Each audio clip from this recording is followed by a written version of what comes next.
Bună! Sunt Andrei și astăzi îți voi arăta cum să trimiți bani folosind aplicația Opal Transfer. Este foarte simplu. Urmează-mă cu atenție. În primul rând, deschide aplicația Opal Transfer.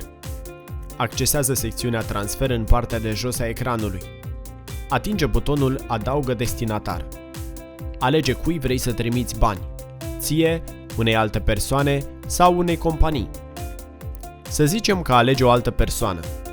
Vei completa mai întâi detaliile destinatarului, prenumele și numele de familie, numărul de telefon mobil, adresa de e-mail este opțională, poți trece mai departe, țara în care locuiește destinatarul tău, referința de plată și ultimul câmp, scopul transferului.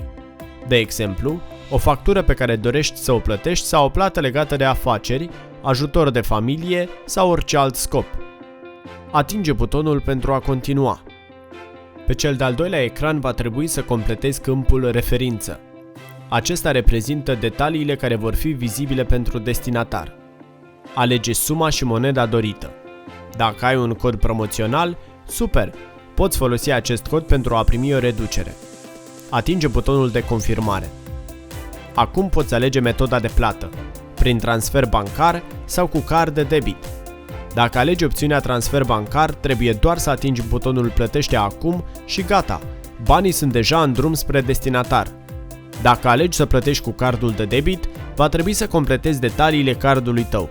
Numărul, data de expirare, numărul CVV, vei găsi acest număr format din 3 cifre pe spatele cardului tău. Și apoi să atingi butonul Plătește acum. Dacă vrei să faci o nouă plată, trebuie doar să te întorci la secțiunea de transferuri de bani atingând opțiunea din partea de jos a ecranului. Sper să te bucuri de noua aplicație. Îți va face viața mai ușoară. Dacă mai ai nevoie de ajutor, poți oricând să contactezi echipa Opal. Oamenii ăștia sunt la fel ca tine. Super de încredere!